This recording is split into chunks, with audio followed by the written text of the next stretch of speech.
और ये कोई पहली बार नहीं है कि राहुल गांधी किसी संवैधानिक संस्थान के ऊपर हमला करते हुए नजर आए और महाराष्ट्र या कर्नाटक के चुनाव को कटघरे में खड़े करते हुए नजर आए। ओके, और ये राजा हैं, मेरे शब्द ही मेरे शासन है। ये तो इस फिल्म में डायलॉग था ना, मेरे शब्द ही मेरे शासन है। मैं अगर आप तुरंत कोर्ट जाइए, कोर्ट में जाकर आप वहां पर ये दस्तावेज जो हम आपको दिखा रहे हैं वो दस्तावेज दिखाइए, आप कोर्ट में केस करिए, मगर no, Rahul Gandhi did not go to the court. मुझे तो आश्चर्य हुआ, उनके जो प्रॉक्सी कोर्ट में गए थे सदस्यों को यह तक नहीं गाइड किया कि जो प्रेस्क्राइब टाइम पीरियड होता है उसके अंदर 8 साल का प्रेस कॉन्फ्रेंस कर रहे थे, तो क्या उससे पहले वो इलेक्शन कमीशन गए? मालूम पड़ा कि जो केपीसीसी है, कर्नाटका प्रदेश कांग्रेस कमेटी है, वो गई। उन्होंने बड़े स्पष्ट रूप से कहा है,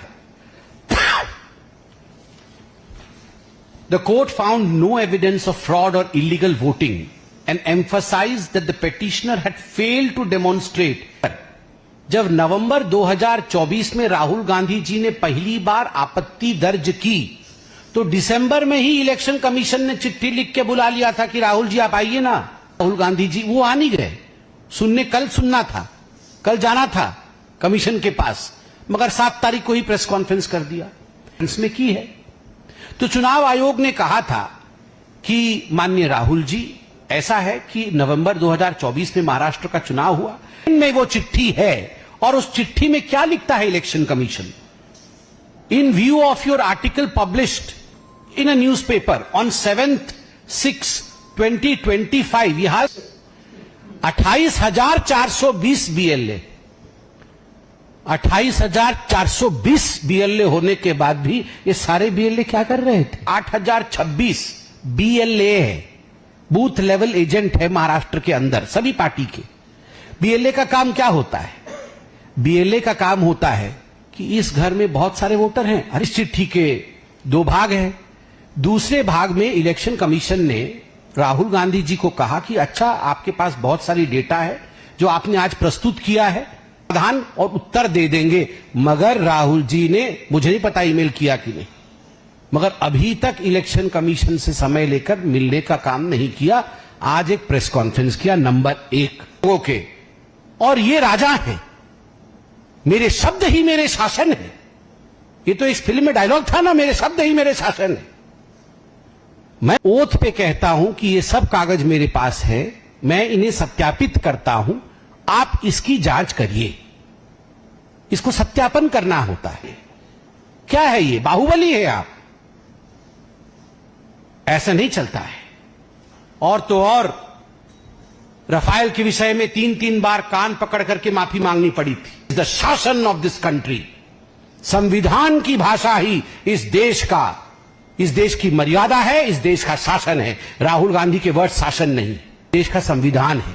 संविधान के अनुरूप लिखित रूप में दीजिए और जांच करवाइए, तभी जाके असलियत सामने आपकी आएगी। क्या आज उसके लिए भी माफी मांगना पड़ रहा है? तो राहुल जी राफेल में कान पकड़ के उठक बैठक, वीर सावरकर के लिए कान पकड़कर उठक बैठक, चीन के लिए कान पकड़कर उठक बैठक, तो आपकी क्रेडिबिलिटी है कहां? आया अपने देश पे और सारी जिम्मेदारी पाकिस्तान पे मर दिया और पाकिस्तान पे अटैक करके, मतलब जो वो कहते हैं। पहली बात है कि राहुल गांधी और कांग्रेस पार्टी ने आज तक उन राज्यों में कोई भी प्रेस कॉन्फ्रेंस नहीं किया। इसीलिए सुप्रीम कोर्ट ने आपसे पूछा, are you a true Indian? Pulwama को आप अगर बहाना बोलेंगे, ऑपरेशन सिंदूर को यदि आप बहाना बोलेंगे, उस समय का कोई भी प्रेस कॉन्फ्रेंस आप दिखा दीजिए कि राहुल गांधी ने कहा हो कि तेलंगाना में इलेक्शन कमीशन ने फर्जीवाड़ा किया है, कहीं ना कहीं फर्जीवाड़ा किया। उस समय आप फर्जीवाड़ा आपको नजर नहीं आता है या आप बधाई भी नहीं देते। फ्रस्ट्रेशन की ये चरम सीमा है और मैं बहुत सोच समझ कर बोल रहा हूं। आज जिस प्रकार के शब्दों का प्रयोग किया गया है, हमारी जीत हो गई। कैसे? यदि देश का लोकतंत्र हार गया, यदि देश का चुनाव आयोग ही कॉम्प्रोमाइज्ड है आपके कहने के मुताबिक, जीत ये लगी रहेगी। सबसे बड़े समय के लिए यदि विपक्ष में किसी पार्टी ने कहा है कि एक दिन ऐसा भी आ सकता है कि कांग्रेस पार्टी सरकार बना सकती है।